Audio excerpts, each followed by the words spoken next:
everybody, and welcome back to another live stream from iHeart Board Games. Today we have a very special stream for you. We are here live from the Southern Board Game Fest in Lafayette, Louisiana, all day long. We're going to be playing crazy board games.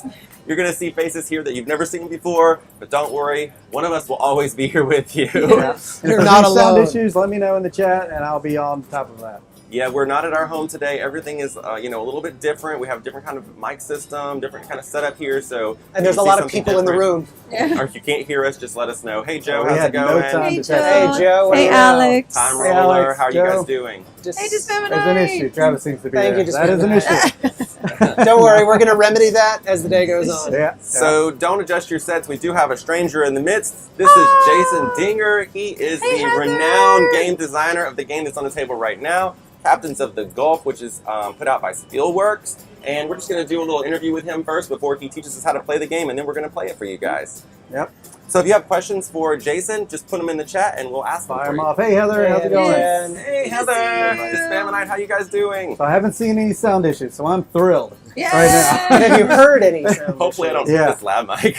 Oh, Hear you good volume. Awesome. That makes me so happy. You don't understand. Awesome, Time Roller. Great. Well, I'll start with the interview. A question for you. What was the inspiration behind this game?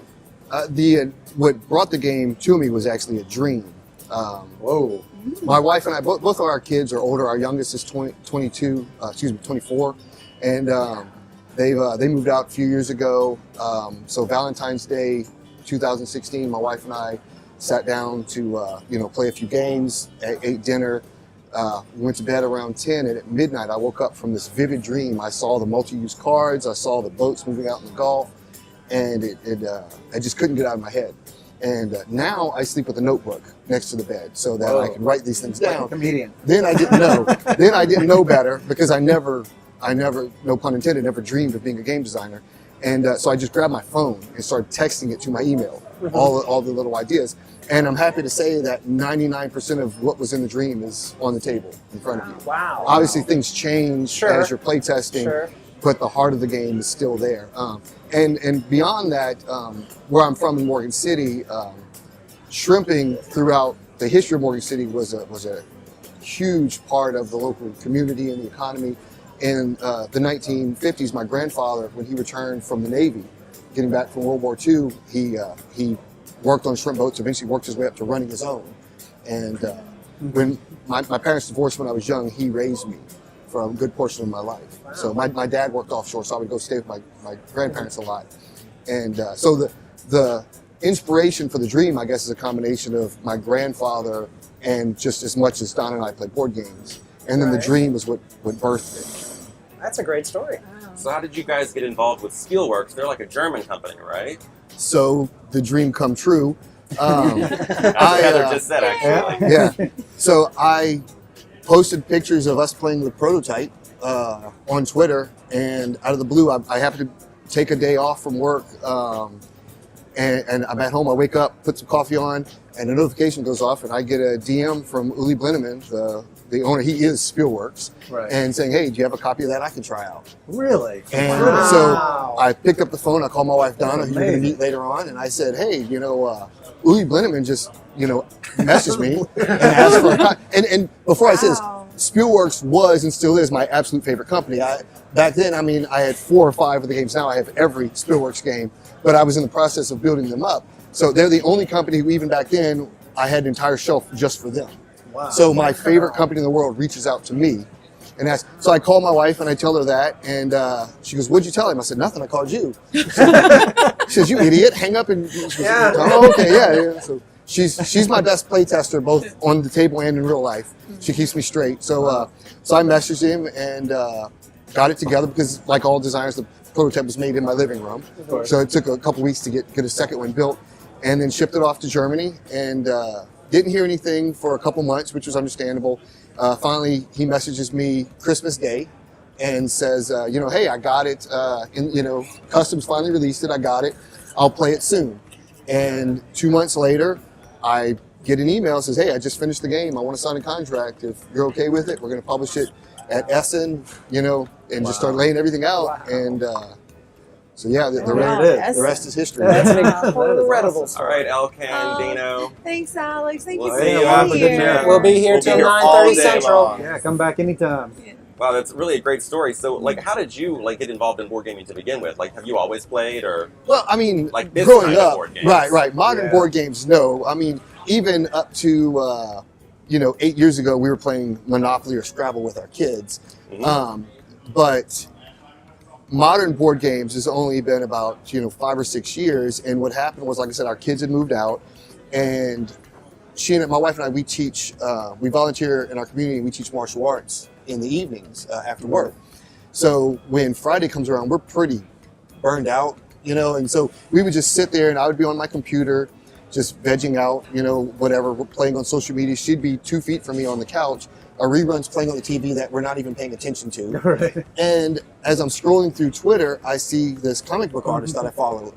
In another life, 20 years ago, I drew comic books on the indie scene. Yeah. And so I see this comic book artist, and he's sharing some art, and he says, hey, this is some art for a new superhero-themed board game I'm working on. And I was like, what? New board game? Yeah. Like, I thought Monopoly was the only Right. one. They're done with board games. What more could there be? there's what you see at Walmart and nothing else. So I start looking into it, and we got Dominion and Carcassonne and Ticket to Ride were our first 3 games. Hey, Jesse. And we would play them for 8 hours a day on Saturday and Sunday. Wow. And it became a thing to where now we just cut our cable off. And, I mean, we'll watch Twitch, we'll watch YouTube gaming, things like that, but we don't really ever watch TV. We just play games now. Yeah, we did And that a just- while back. So Oh, yeah. now, which leads to the story of, why that evening we just spent the evening playing games. This has Right. become, so now Donna and I mean, we'll play 10 to 12 hours of games. Oregon City's not really big as far as gaming. We have 3 or 4 couples, friends of ours that game. They all have 5-year-olds, so their schedules are a lot more hectic Yeah. than It's a ours.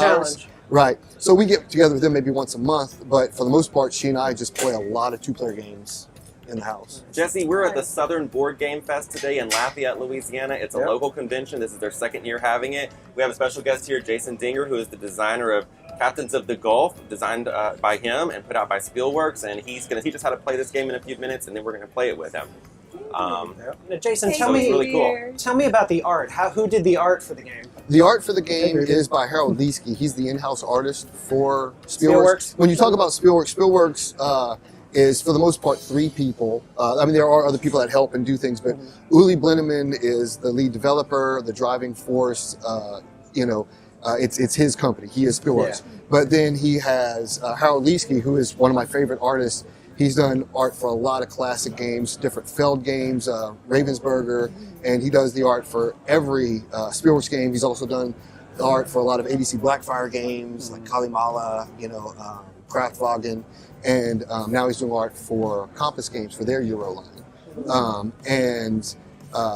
Then Henning Kropke is the rulebook editor and does some additional development work with Uli. But yeah, Harold did the art.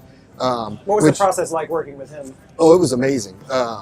He sent the the initial rough sketch for the box art and said, hey, what do you think? And I really didn't have anything to add. We just talked a little bit back and forth, and then I just started getting files and going back and forth. But for the most part, there was nothing for me to say besides wow. Right, right. And like I said, I'm a big fan of Harold. And also, side note, if you don't mind, this is just a really cool thing. Sure. At one point, early in the game's development, Andreas Odendahl, who's co-designer of Solarius Mission and La Granja, and also is working on Cooper Island right now, which is coming out by Frosted. He was helping with development for a little bit before he got busy with his new game. And when the game finally came out, Harold, and myself were talking on BGG and realized that we were all living in Germany at the same time in the 90s, playing bass guitar in indie rock or punk or hardcore bands. Wow. So 3 of the people worked on the game, all Somebody played bass opened for guitar. somebody. Right. So, crazy. so it was just a really cool little side note that I never knew. So I know we're running just a little bit behind our schedule. We were supposed to start teaching at 9:15, but we started a little bit late, so we just wanted to wait a few more minutes before we start the teaching. Did you guys in the chat have any questions for Jason? Yeah, if anyone has any questions, after this we're going into the teach. He says maybe 20, 30 minutes of teaching, and then they're going to jump right into the game. I think we're still waiting for one of the players, right? That's at 10, I believe, right? Yeah, that's at 10 o'clock. Yeah. Yeah. Donna is So you got 40 supposed minutes. to be So we got a few minutes. contacting her. Yeah, But we can definitely go into the teach Right. before then. Sorry about that. We're already And, out of cards. Just glad you guys are. Well, we're glad you're here, Jesse. And it There's sounds some like you had registration. some good news from your taxes, your information on your taxes. We're on all day, Damage One. So I was All day. gonna ask you, Jason. You said that you really love Spielworxx a lot. What were some of your favorite titles from Spielworxx? Before, this one accepted. Right. Arkwright, Lagrange. Lagrange, I'd never played a Chuddick game, so Lagrange was the first game where I learned about card tucking. Now I own lots of Chuddick games. Yeah. But that just made the most sense to me as far as how the game worked, building your boat and adding them. And so Arkwright, Lagrange, two of my absolute favorites. Since then, we've gotten Haithabu, which is one of Don and I's favorites, and we play it a lot. I'm looking at the names of the boats, and I'm curious. Okay, well, the Oh, blue yeah. boat is the Miss Donna. That's my Right. wife, who you're going to meet later during the Right. playthrough. Blue's my favorite color. And then the other three boats, the three couples that I mentioned that they play tested the game with us a lot, I wanted a way to honor them. And so the wives of each of those couples, the boats are named after them. Jen. So the Miss Jen, her husband is actually sitting off camera over there, my best friend Eric, Hi, Eric. the Miss Brenda, and then the Miss Summer. That's really nice. Great. I was just reading Donna Summer, and I was like, oh, are you inspired by? Huge post-disco music fan. And there's our We'll have to segue hear. into Melissa singing. Oh, okay. This is available for purchase now. Is that correct? Oh no, it's sold out in 12 hours. It was Oh, but I available mean, for it purchase. used though. to, it will be again. Someday. If it gets picked up for a reprint, but nothing is official in that regard, and So this is kind of hard to acquire then. It was sold on Board Game Geek, I recall. it was. wasn't it? All those are gone. All those are gone. I'll put it like this: I have family members who missed out on the pre-orders because of how quickly it sold. Right. So I have actually been trading away some of my own games to get copies for them as gifts, but there's not many available for trade either. Yeah. And so I actually traded 2 games. I won't say the name, but it was a game and expansion that are pretty hot right now, and I had to part with to get a copy. So for- you for only my have sister. one? Yes. Wow. Wow. Well, How actually- many are here? Yeah. Because I see one over I was there. gonna say, there's so I one in guess the that's library probably here at the good. festival. That is wild. Well, I mean, they need to reprint it. It sounds like bring out a second printing. Yeah, it Well, sounds like you've got a Spielworxx- wonderful problem to have. Spielworxx never does Yeah. reprints. Lagrange is their best-selling game. I think last I heard it sold over 65,000 copies, but only 1,000 of those came by Spielworxx. The rest right. were by Stronghold, different Yeah. companies in That's the one I'm Korea familiar and with, yeah. Italy. And, now, there was a yeah. reprint in China. There is a Chinese edition that came out at the same time last Wow. October. They did 1,000 copies. All you gotta do is learn Mandarin. Yeah. You can play Captains of the Gulf. All right. Well, I think we're ready to begin the teach, just in case we don't go over time. Just to And, want to and make Graybeard sure. has said if you're at Dice Tower Con, down to play. If there's a copy of this at Yes, Dice Tower if Con. there's a copy. Unfortunately, I can't go at this point. Don and I can only afford one big con a year, Right. and Uli is flying into Gen Con in August. going And this January, he signed my second game in the Cajun trilogy, What is which that? is the Crescent City Cargo. It's about the Port of New Orleans in 1910. I've seen the fun. prototype. And, Awesome. and so very different gameplay, but has the same feel of my games where playing is critical. There's lots of tactical play. You're building your engine. And so that's the only American Con he's going to be at. So he wants me to be there so I can play it and Sure. maybe do some Test things videos and out, things I like that. guess we Lock yourself understand. in the hotel room and just. No, he's actually got some. We're going to go play, and he's got some people set up to do Oh, interviews nice. and things like that. I think so. Yeah. I've been in one of the sessions where they lock you in a hotel room and just work on the game for 3 days. Well, no, the Crescent City Cargo is actually pretty much done. Okay. Yeah, it was done when he signed it for the most part. I've done some more development, and there are little things, but at this point, it's this pays a little too much, this costs a little too little. Right. It's those type of things. Balance. The gameplay won't change between now and then because by the time he saw it, it had already had so much work done on it. Yeah. And Uli and I, having worked together, I know how he works and how he thinks. So I put in extra development work to get it to where I knew what he wanted before he got there. So, You have other titles after that that you can. the Acadians, like the Acadian Settlers. What is The that? trilogy goes backwards in time. Cabins of the Gulf is 1950s shrimp boats, in the Gulf, and then Crescent City Cargo is the Port of New Orleans in 1910. And then the Acadians is the 1800s, the early Cajun settlers, 1800s, going through the swamp and just developing the culture that we know today, building their camps and their churches and harvesting cypress and moss and clay and hunting alligators and trapping muskrats and all. There's a lot to it. I don't want to get into it. If I can pull off the vision I have in my head, I don't know if I'll ever top it. It's the culmination of everything that I was exploring in Captains and Crescent City Cargo kind of coming together. And I love both of the other two games, but this one is really, it's far from done, but if I can pull off what I want, it's going to be something I'm going to be really happy with. I'm definitely looking forward to seeing that one. And like I said, it's called the Cajun Trilogy because it explores the people of South Louisiana and how the boats and waterways are such a huge part of our life. Sure. And our culture. Just different aspects. Yes. Louisiana culture stands out beyond any state, I think.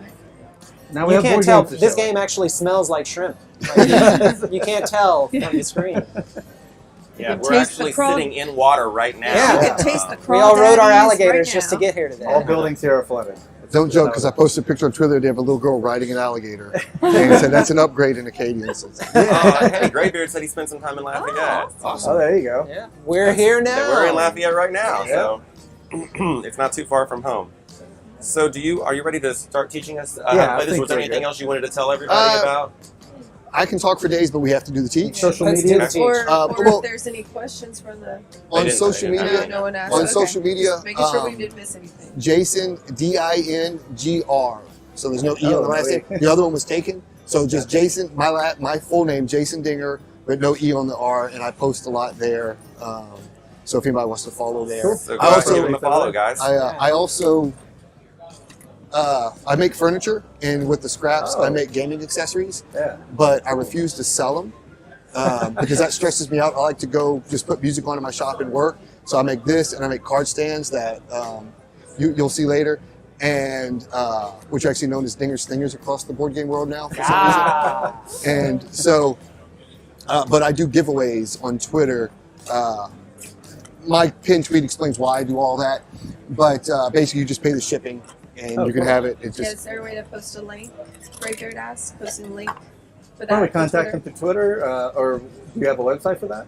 No, everything's on Twitter. Okay, so just contact them on Twitter if you're So interested. it's Jason Dinger, just like his name, just leave out the E. Yeah, just like we leave out the I in iHeart Board Because there's no E in board games. Games. Oh, actually there is. There you go. Board game gums. Yeah.